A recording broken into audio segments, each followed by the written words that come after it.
guys, welcome to Better Bachelor. This is Joker with a face for radio and a voice for print. A lot of times I talk about women's unrealistic expectations when it comes to meeting their dream man, the man that they want to marry. And, a lot of times it takes just being, again, realistic. And so I have an article here today about, and this is the self-proclaimed world's pickiest dater. I highly doubt that she is, but at least she states that she was a very picky dater and that no guy could stack up to her standards. And I thought this was a fun article because by the end, she ended up lowering her standards a little bit and finding someone to marry, which of course ruined that poor guy's life. But let's read the story and then we'll talk about it. Okay, LA Affairs. I was the world's pickiest dater and no guy could ever stack up. This is new as of April 18th, which is yesterday. So, new story. I guess that they didn't stick to the isolation. She says, I joined the world of online dating on a whim. I had broken up with my boyfriend of 2 years and was ready to embark on the rest of my 20s with a new lease on romance. Someone suggested Tinder. This was 2014 when Tinder was fairly new and dating behind a screen still hadn't totally shed its stigma. My family was not supportive. Eventually, I joined OkCupid and Match.com to diversify my portfolio. It's an interesting way of looking at it. It's a job search, I guess, the way she was looking at it. And every morning, Monday morning, I kept my coworkers enthralled with my dating misadventures. You see, I was the world's pickiest dater. I didn't want to date a man under 5'10". That is reasonable. Most of the time, it's 6 feet. Already, she's not the world's pickiest dater. I didn't want to date anyone with kids. Reasonable. I wasn't ready for kids, and I didn't want to be anyone's stepmom. I think that's reasonable. Anyone divorced was also my type. I figure he would have too many strings attached. Again, reasonable. I didn't want to date an actor, model, or club promoter, or anyone in the entertainment industry. I was looking for a doctor, lawyer, teacher, or police officer. Again, reasonable. The fact that she threw in teacher or police officer as well as doctor or lawyer, I give her props for that. At least she's not all about the money. At least, at least so she says. Now, maybe this isn't the truth. Who knows? But I'm going to give her the reasonable doubt. My new boyfriend would have to be between 25 and 28. It's pretty specific. Younger men were too juvenile and older men were just too old. I didn't want someone who wanted to take advantage of a 20-something because his first 2 wives didn't work out. And I didn't want to date someone who wasn't black. Okay? That's a little bit racy-ist. I know how that sounds, but I'm a black woman. And I had never really dated a white guy. I guess I just didn't think the average white guy in Los Angeles would have anything in common with a black girl who grew up in the inner city. You don't have to have a lot in common. I mean, I don't have anything in common with a 24-year-old Thai girl, but I had a pretty fun time when I was in Thailand.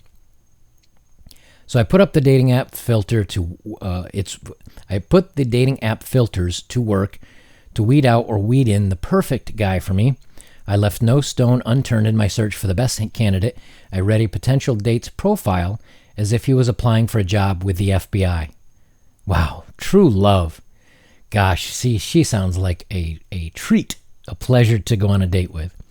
My parents were afraid my pickiness was going to lead me to being all alone, except for my several adorable cats. She's already a cat person, cat lady. My list of can't date ifs went on and on. I inspected and critiqued each carefully curated profile picture displayed on the dating apps. If you were posted with too many women, I didn't think you were serious. Too many selfies made a man seem narcissistic. I didn't like the arrogance of posting in front of a luxury car or a trip to an exotic place such as Giza, Egypt. I wanted a man to look good, but not too perfect. Otherwise, he might care more about himself than me. When I talk about dating apps and why they're worthless for men unless you're a top 10%er, this is what I'm talking about. He had a little gray in his beard, so he looked too old. Or he had a beard, and I don't like beards. Even if that one photo was because of a winter you spent up in the woods hunting, I don't know, something, and you just didn't have a razor available. It could have been one photo. but that's enough to ruin the whole thing. Or again, Giza, Egypt, you went on an exotic place, but that makes you, again, it's just too many games to even be bothered with trying, because you'll end up hurting your feelings. When you only get really undesirable women matching with you, just going to hurt your feelings. I was a sucker for beards, tailored clothing, and a job with benefits. As a teacher, I was making a stable income with healthcare insurance, and I didn't want someone who couldn't at least meet me in the middle. Sometimes a man would meet most of my qualifications, and I would go on a date. Curiously enough, I fell into a pattern of being ghosted by guys just when my heart would melt a little and I began to like them. I was a petty perfectionist. She chased after maybe she went on a couple dates with the top 10 or 20 percenters. They probably had their fun with her and said, well, she's a 7. And again, I'm reaching out on a limb here, but this is how I envision it, how I imagine it. She was starting to fall for these 8s, 9s, 10s. Maybe she was a 6 or a 7, and they were just like, it's casual, it's fun, and she's easy to have a little fun with. And then they bounce, and she was starting to like them. I don't know. That's usually how it goes. I didn't realize until later when I allowed a green-eyed Stephen Curry lookalike from Los Angeles to give me the runaround for months. I allowed him to be my friend with benefits because I was convinced this man was a perfect match if he could just settle down, and realize I was the one. She found alpha, attractive, muscular, good-looking, probably good income dude. She was all about that, and he was just keeping her at arm's length, letting her in just enough to fool around with, friends with benefits. Why? Because he's got all the choices in the world. He can go out there and choose from lots of beautiful, attractive women, and he wasn't going to settle, and he wasn't going to settle down. And this is what I've said so many times, that women are their own worst enemies when it comes to choosing men, because they all chase after this guy. He gets to have his fun with lots of beautiful women. In the meantime, a lot of really good but more average guys go without dates at all.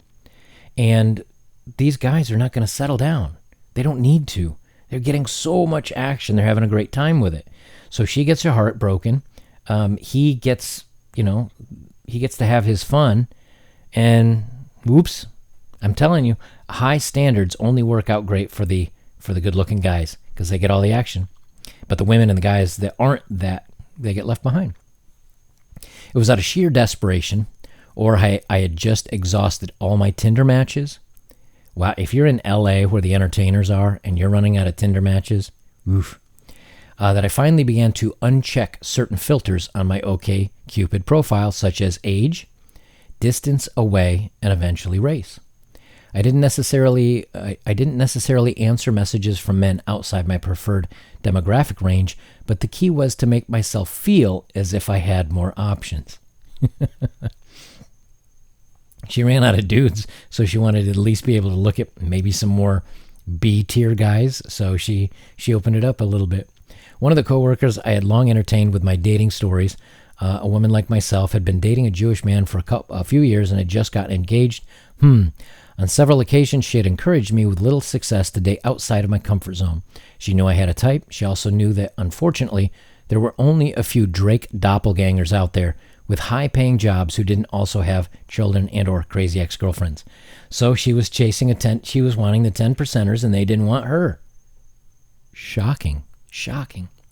Finally, I had to snap myself back to reality. Most of the men in Los Angeles, if she ran out of men on Tinder and had to open her filters to allow more men to hit her profile, that means she literally swiped through Los Angeles and ran out of matches. So maybe she is one of the world's pickiest daters. But how many guys did she casually date that she was really into them because they were the cream of the crop and they just had a little fun with her and then ghosted her? So she may have ridden the amusement park for a little while and had to return to Earth. She said, let's see, most of the men in Los Angeles were regular guys with a variety of backgrounds, and many of them would like to get to know me. I had been refusing to get to know them. After 2 more years of limited success on any dating platform, I let my coworker match me with one of her husband's good friends. So sounds like, she's had maybe a lot of dating experience, a lot of pipe laid down, and she is out of options, and so she has to settle for beta buck. She had planned to set me up with him before, but she knew I had a type and that I would have rejected this guy before meeting him. She finally showed me a picture of him on Instagram. He was white. He wasn't that tall, or he wasn't at all that tall, and he was in the entertainment industry. So 3 things she didn't like right off the bat. Later, she sent me a short video of him at work, and I had to admit he had a sexy voice and was very kind and was kind of adorable.